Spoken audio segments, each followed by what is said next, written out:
Olá a todos e bem-vindos de volta. Hoje estamos com o professor Jeffrey Sachs para discutir algumas das, vamos chamá-las de frágeis, justificativas para buscar essa mudança de regime na Venezuela. Muito obrigado por participar. É um prazer. Bem, os esforços dos Estados Unidos para derrubar o governo na Venezuela estão longe de ser novos e também não são exclusivos de Trump. Como você avalia essa história de planos de mudança de regime na Venezuela?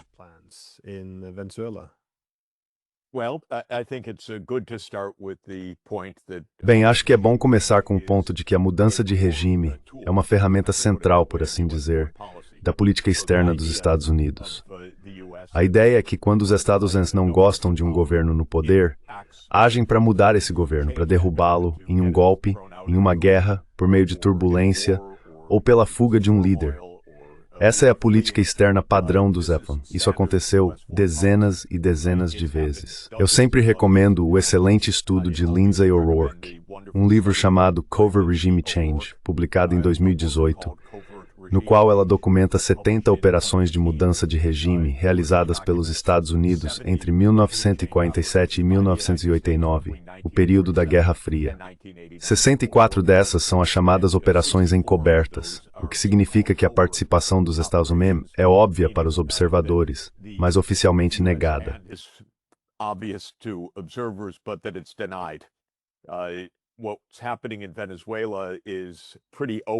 O que está acontecendo na Venezuela é bastante evidente. O presidente está até se gabando orgulhosamente de ter encarregado a CIA de realizar operações dentro da Venezuela. Ele não nos disse exatamente quais serão essas operações. Ele reuniu uma grande frota perto da Venezuela. Muitos políticos dos Estados Unidos ameaçaram Maduro. Os Estados Unidos colocaram uma recompensa de $50 milhões por sua cabeça. Puro Velho Oeste. Portanto, esta é uma operação de mudança de regime especialmente vulgar e flagrante, mas faz parte do arsenal padrão da política externa dos Estados Unidos, não diferente de dezenas de outras operações de mudança de regime. Não tem absolutamente nada a ver com narcóticos, eu poderia acrescentar, e isso pode ser visto de uma forma quase hilária, mas tragicômica.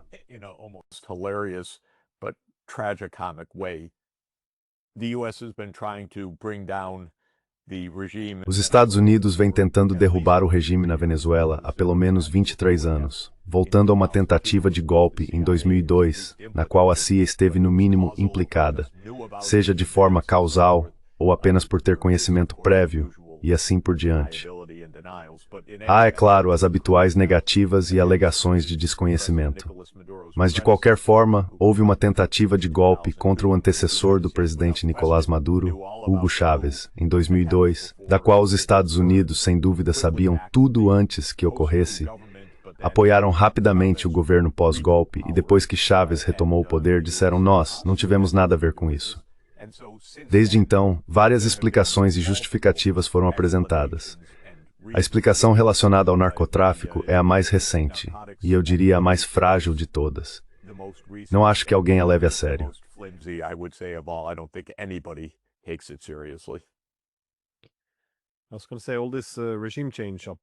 Eu ia dizer que todas essas operações de mudança de regime são perigosas para sociedades genuinamente abertas, porque sociedades abertas se tornam uma vulnerabilidade.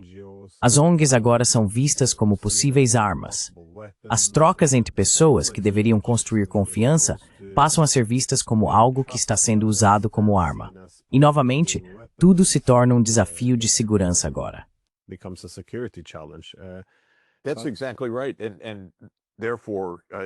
Exatamente. E, portanto, essa abordagem de mudança de regime destrói a democracia. Se você ameaça o governo de outro país por meios abertos ou encobertos, é provável que esse governo, junto com suas forças armadas, aperte os parafusos e reprima as instituições democráticas, porque está sob ataque externo.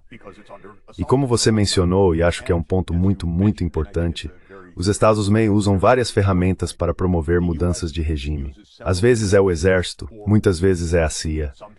Já houve assassinatos, apoio a golpes, incentivo a agitações, compra de generais, muitas coisas. Mas uma das coisas que os Estados Unidos fazem é pagar políticos estrangeiros, apoiar a mídia estrangeira, criar e sustentar ONGs, as chamadas organizações não governamentais, que servem aos interesses da mudança de regime.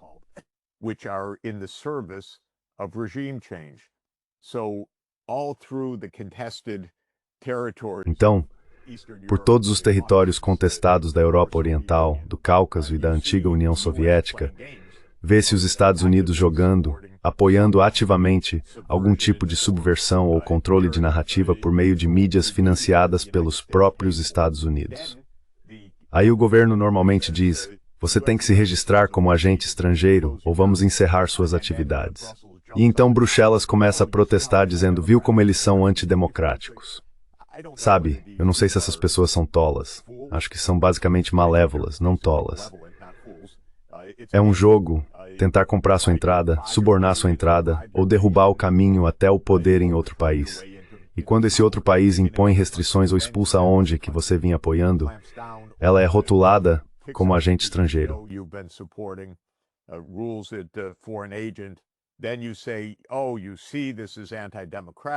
Aí você diz: ah, veja, isso é antidemocrático. E então todas as vozes em Bruxelas dizem: nós somos a favor da democracia. Mas a democracia é facilmente manipulada de fora. E na verdade não é só os Estados Unidos que fazem isso. A Europa entrou de cabeça nessa. Então eu não quero isentar a Europa. A Europa está jogando esses jogos por toda a zona de disputa entre a Rússia e a Europa. No Cáucaso, na Moldávia, em outros lugares. As eleições mal são eleições hoje em dia. São disputas de dinheiro europeu, dinheiro americano, dinheiro russo, quem sabe. Mas essa é uma forma de subversão ao estilo ocidental, na qual os Estados Unidos são o principal protagonista.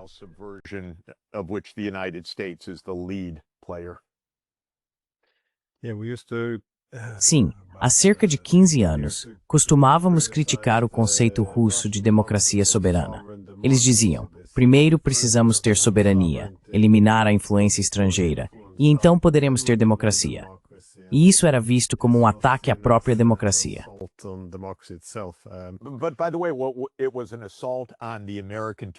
Mas, aliás, foi um ataque às ferramentas americanas de mudança de regime. Então, o ataque a isso não foi inocente. É como dizer: ah, eles estão se defendendo das nossas maquinações. E esse é o problema. Você joga o jogo, vai ter jogo de todos os lados. Depois você denuncia os jogos que o outro lado faz. Mas é preciso observar como isso evolui. Essa tem sido, eu diria, a forma predominante da política externa dos Estados Unidos por muitas décadas. Afinal, se houve 70 casos entre 1947 e 1989, bem documentados pelo professor O'Rourke, e dezenas de casos desde então, eu mesmo vi alguns com meus próprios olhos. Coisas bem feias ver o governo dos Estados Unidos em ação. É um tipo estranho de política externa. Você não conversa com o outro lado, você o derruba. You don't talk to the other side, you bring them down.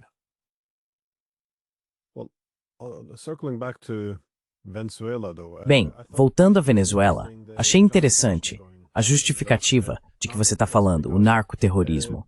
Porque quando Machado recebeu o Prêmio Nobel da Paz, pareceu algo meio óbvio, uma tentativa de transformá-la na nova Juan Guaidó. Para mim, isso parece uma jogada importante, no sentido de criar uma justificativa para a invasão da Venezuela, ou seja, espalhar a democracia, o que se encaixa perfeitamente nas últimas décadas de justificativas liberal-democráticas para guerras. Mas Trump não pareceu morder a isca, nem adotar essa justificativa. Em vez disso, ele se apoiou totalmente na narrativa do narcoterrorismo. Como você interpreta essa escolha? A decisão de Trump de não seguir pela justificativa ideológica para uma invasão que talvez lhe rendesse mais apoio dos europeus.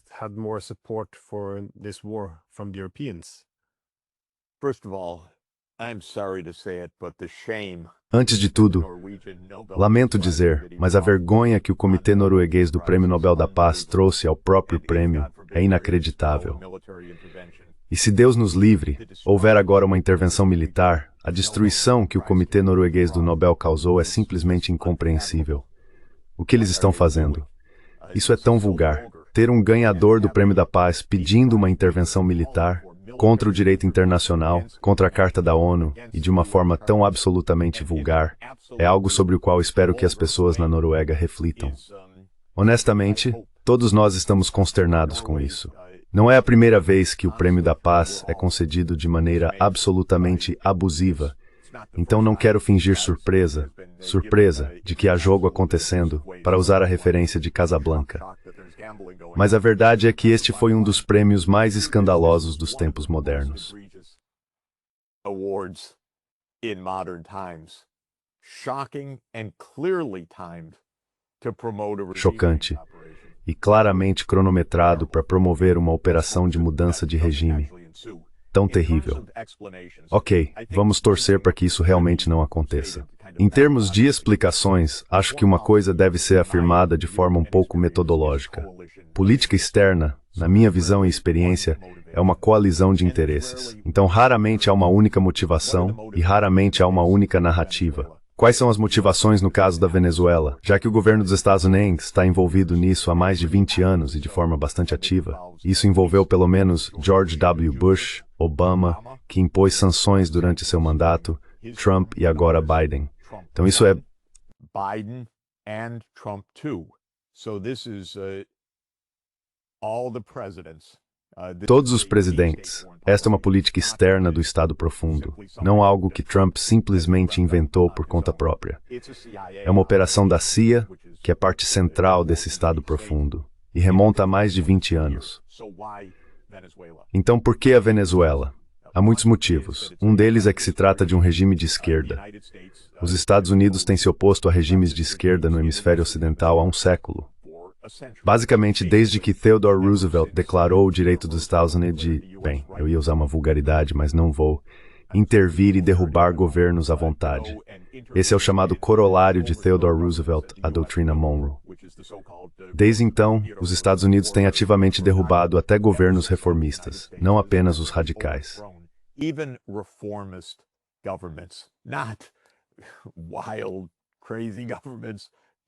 Governos selvagens, loucos, apenas reformistas, como o de Arbenz na Guatemala em 1954. Você pronuncia reforma agrária e os Estados Unidos se voltam contra você.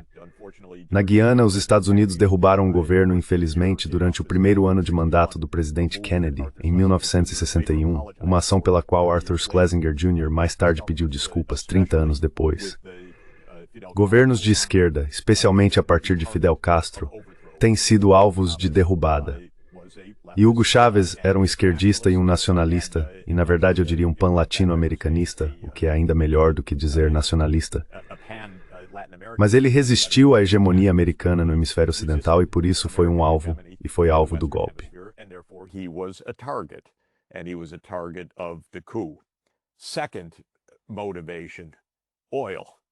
Segunda motivação, o petróleo, sem dúvida. Isso chamou a atenção dos Estados Unidos há muitas décadas. Na verdade, há um século. A Venezuela é rica em petróleo, e esse petróleo era normalmente de propriedade e operado pelos Estados Unidos até a nacionalização da indústria petrolífera na década de 1970.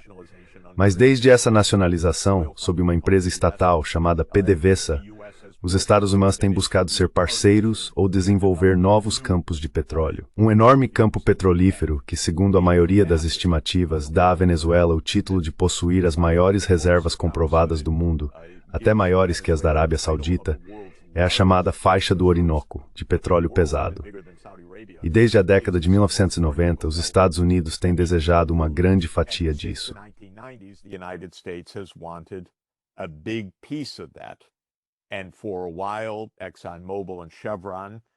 Por um tempo, a ExxonMobil e a Chevron estavam conseguindo contratos e concessões.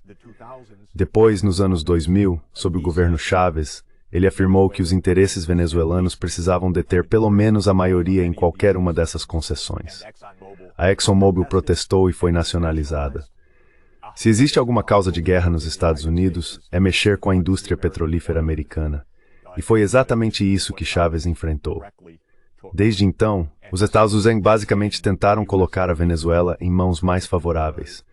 E nosso laureado com o Nobel diz abertamente: quando chegarmos ao poder, abriremos esses recursos aos interesses americanos.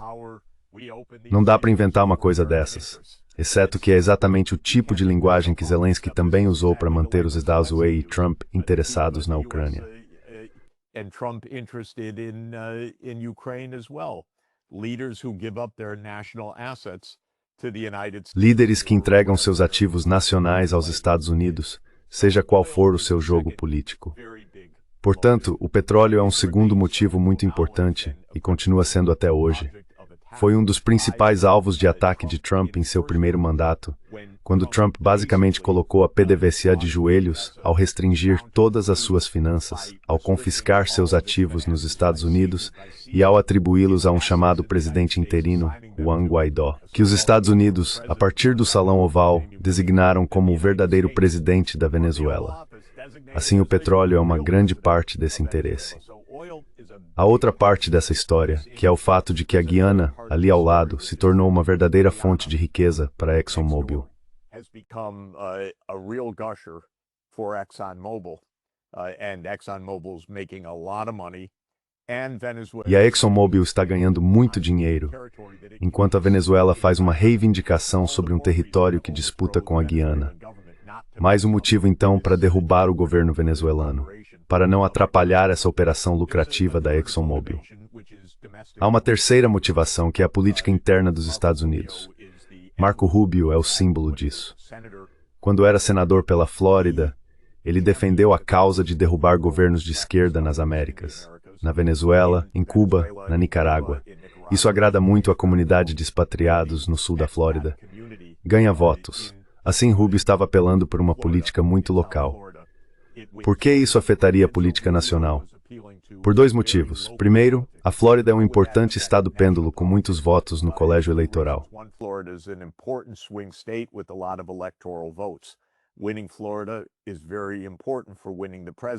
Vencer na Flórida é muito importante para vencer a presidência. Em segundo lugar, acontece não totalmente por coincidência que Marco Rubio foi nomeado secretário de Estado. Então, esta é a vingança dele sendo executada neste momento. E há um quarto ponto muito importante, que é que, em parte devido à pressão dos Estados Unidos, e em parte por razões ideológicas, a Venezuela vê a Rússia como uma aliada, como fornecedora militar e assim por diante. Portanto, há também uma batalha por procuração entre os Estados Unidos e a Rússia em andamento. Não é como a guerra na Ucrânia, graças a Deus ainda não, e esperamos que nunca se torne isso. Mas este é outro confronto entre Estados Unidos e Rússia, e essa é outra parte dessa história. Assim, há muitas forças apoiando a mudança de regime, seja por ideologia, interesses petrolíferos, objetivos de política externa ou política interna.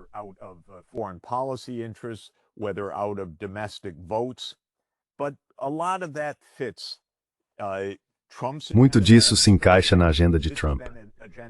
Mas preciso enfatizar novamente que essa é uma agenda que remonta a George Bush Jr., então não é algo exclusivo de Trump. Trump é o mais aberto e vulgar de todos os nossos presidentes. Ele é famoso por dizer coisas que os outros não dizem, sobre golpes, violência, querer os recursos de outros povos e assim por diante. Ele apenas expõe o que está sob a superfície e não é dito em conversas educadas. Trump realmente sente uma certa excitação em dizer em voz alta o que os outros não dizem, e isso também faz parte do que está acontecendo. Um último ponto sobre isso, apenas para observar algo muito interessante. Quando Trump chegou ao poder em 2017, ele teve um jantar com líderes latino-americanos. Dois dos presidentes que estavam lá me contaram, de forma independente, basicamente a mesma história, que Trump se recustou durante o jantar e disse: "Por que eu simplesmente não invado a Venezuela?"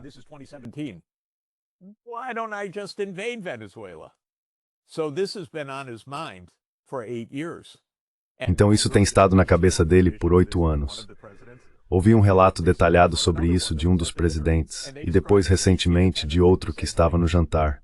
Cada um descreveu a situação de forma independente, do mesmo jeito. Então Trump vem pensando em invadir a Venezuela desde 2017. Na época não se via o narcotráfico como parte da explicação. Era algo mais ligado à esquerda, ideologia, Guerra Fria, petróleo, injustiça contra nós, o que quiser chamar. Mas eles vão criando a narrativa conforme avançam. A parte constante é a da mudança de regime. É fascinante esse jantar. Eu não tinha ouvido falar disso. Pois é muito interessante.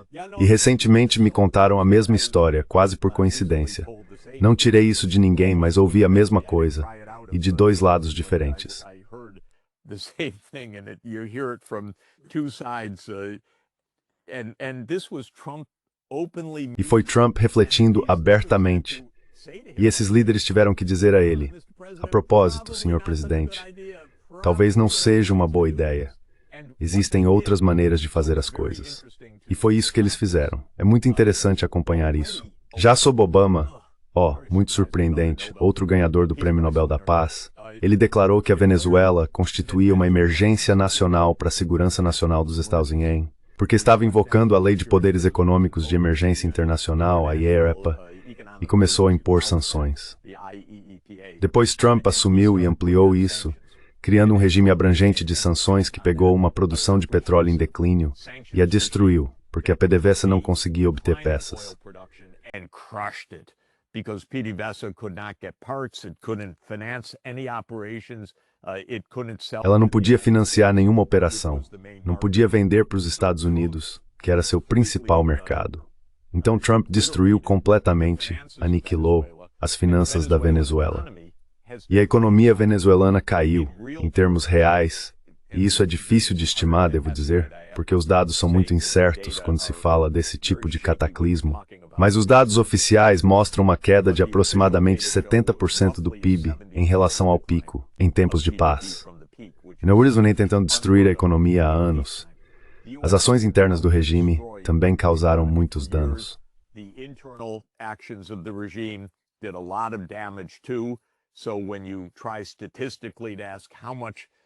Então, quando você tenta, estatisticamente, perguntar quanto se deveu às sanções e quanto foi interno, talvez seja 50-50, ou talvez 60-40 para um lado ou para o outro, mas ambos tiveram um papel. Trump queria esmagar a Venezuela no primeiro mandato. E então, como já mencionamos de passagem algumas vezes, de repente, quando as sanções não levaram à derrubada do regime, os Estados Unidos simplesmente anunciaram: escolhemos um político. Ok, ele está no Congresso. Juan Guaidó, ele é o presidente. É uma abordagem muito interessante essa de declarar o presidente de outro país a partir do Salão Oval dos Estados Unidos. Eles tentaram isso.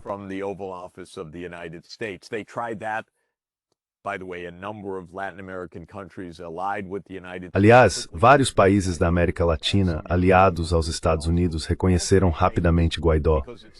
Alguns países europeus também o fizeram.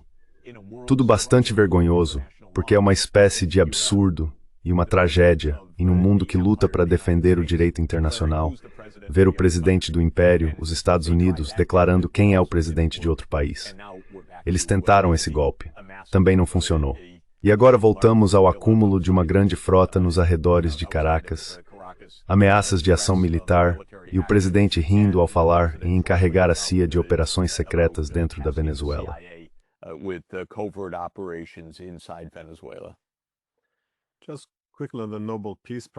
Só rapidamente sobre o Prêmio Nobel da Paz, parece que o Comitê Nobel deixou claro que considera a democracia um componente importante da paz.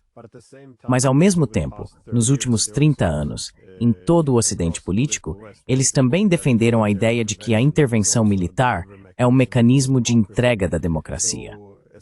Então, essencialmente, temos agora mais de 30 anos abraçando essa ideia de que a guerra é paz. Que se trouxermos os militares entregam a democracia, e a democracia entrega a paz. Nesse sentido, Machado parece um candidato razoável. Mas em relação ao seu último ponto, minha última pergunta foi: até que ponto você acha que isso se encaixa no processo de adaptação dos Estados Unidos à multipolaridade?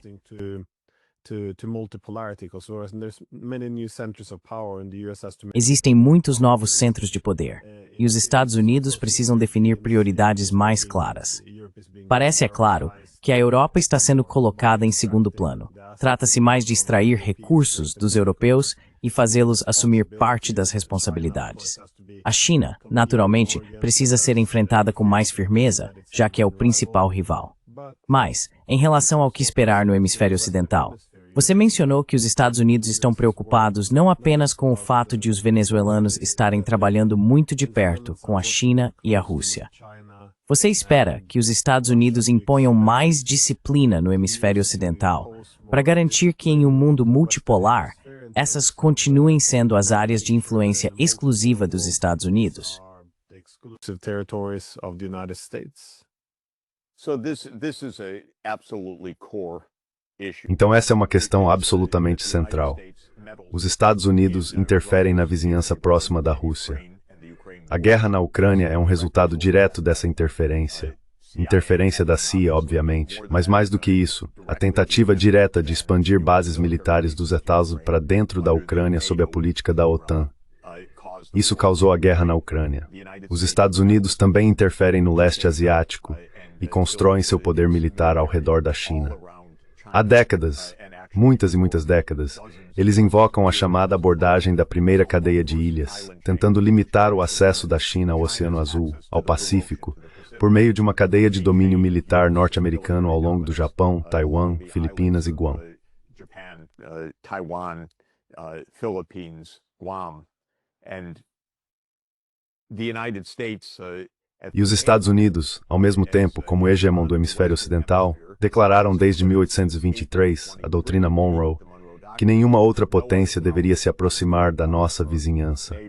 Portanto, os Estados Unidos definitivamente não seguem a regra de ouro. Fazer aos outros o que você gostaria que fizessem a você, e não fazer aos outros o que você não gostaria que fizessem a você. Os Estados Unidos dizem que Rússia e China não devem estar em Cuba ou na Venezuela, mas reservam o direito de estar na Ucrânia ou em qualquer vizinhança da Rússia ou da China de forma mais ampla. Isso leva a conflitos, obviamente. Leva à guerra. E mais perigosamente leva a uma guerra entre grandes potências. Temos uma guerra entre grandes potências entre os Estados Unidos e a Rússia na Ucrânia. Não é apenas uma guerra por procuração.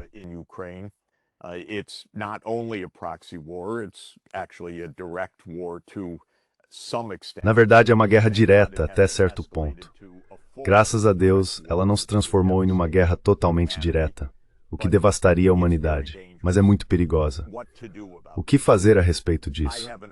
Tenho uma abordagem que estou promovendo, que chamo de esferas de segurança, e distingo esferas de segurança de esferas de influência.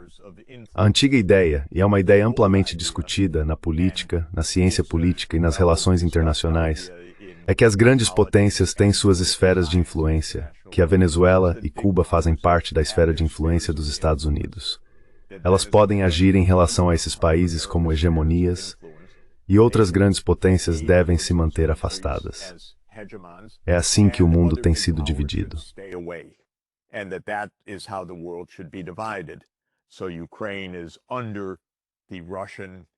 Então, a Ucrânia está sob o guarda-chuva russo e os países do leste asiático estão sob a esfera de influência chinesa.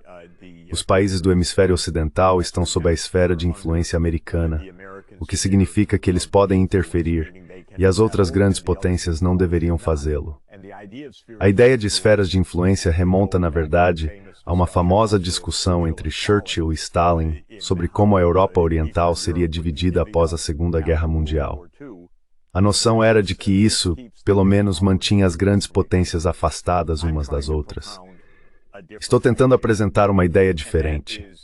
Não de que os Estados Unidos tenham qualquer direito de interferir nos assuntos internos da Venezuela, de Cuba ou de qualquer outro lugar, nem de que a Rússia possa interferir nos assuntos internos da Ucrânia, mas de que as grandes potências devem reconhecer que não devem posicionar seus exércitos próximos uns dos outros, pois isso pode levar a uma guerra potencialmente desastrosa entre as grandes potências.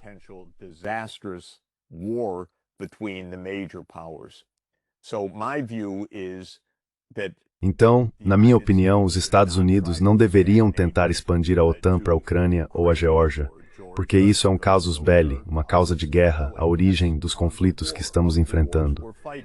Eu não gosto que a Venezuela esteja sendo armada pela Rússia, porque isso é uma causa de guerra do ponto de vista dos Estados Unidos. Portanto, eu gostaria que as grandes potências, os Estados Unidos, dissessem ao governo russo: olha, vamos parar com a ampliação da OTAN.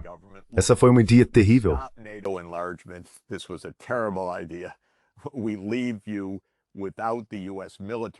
Deixamos vocês sem a presença militar dos Estados Unidos na sua vizinhança, porque essa é a sua esfera de segurança. Não queremos que vocês armem a Venezuela da mesma forma. Não queremos que vocês estabeleçam postos militares na Venezuela ou em qualquer lugar do hemisfério ocidental da mesma maneira. Mas, além de reconhecer essas esferas mútuas de segurança, também reconhecemos a Carta da ONU e o que Franklin Roosevelt chamou de política da boa vizinhança. Porque Roosevelt, quando assumiu o cargo em 1933, repudiou o corolário Roosevelt de seu primo de sexto grau, Theodore Roosevelt, que havia sido presidente nos primeiros anos do século. Seu primo de sexto grau, Theodore Roosevelt, havia dito: "Vamos intervir, somos os policiais do hemisfério ocidental." Seu primo mais jovem, Franklin, disse: "Não, não vamos intervir." Franklin said, no, we won't intervene. We'll have a good neighbor policy. But we also Teremos uma política de boa vizinhança, mas também não queremos que o hemisfério ocidental seja usado por outras forças beligerantes. Então, Glenn, para simplificar, não me sinto nem um pouco confortável com a Rússia armando a Venezuela. Estou profundamente perturbado, obviamente, completamente contra isso, e contra qualquer operação de mudança de regime pelos Estados Unidos na Venezuela. Sou totalmente contra a ampliação da OTAN para a Ucrânia pelo mesmo motivo. Gostaria que os Estados Unidos, a Rússia e a China declarassem que não vão intervir militarmente nas vizinhanças uns dos outros. Esses são pontos de tensão e causas de guerra. Também seremos bons vizinhos para os nossos próprios vizinhos. O fato de os Estados Unidos não expandirem a OTAN para a Ucrânia não é uma licença para a Rússia interferir nos assuntos internos da Ucrânia. To meddle in Ukraine's internal affairs, it's only a license for Russia to say no to NATO. É apenas uma licença para a Rússia dizer não à ampliação da OTAN e de forma semelhante no hemisfério ocidental, no leste asiático. Então o meu ponto é que o que estamos vendo na Venezuela é, em parte, um imperialismo de recursos típico, pegar o petróleo se possível. É em parte política interna dos Estados Unidos, em parte a ideologia de direitistas nos Estados Unidos, derrubando governos de esquerda, mas também essa luta entre grandes potências, que é muito perigosa. É a parte mais perigosa de todas. Que esses pontos de tensão escalem para uma guerra, como aconteceu na Ucrânia, como poderia acontecer no hemisfério ocidental com a Venezuela, resultando em um conflito mais amplo e desastroso, e como poderia acontecer no leste asiático, especialmente em relação a Taiwan. As grandes potências deveriam manter-se fora das zonas de segurança umas das outras, para que não acabemos nesse tipo de guerra.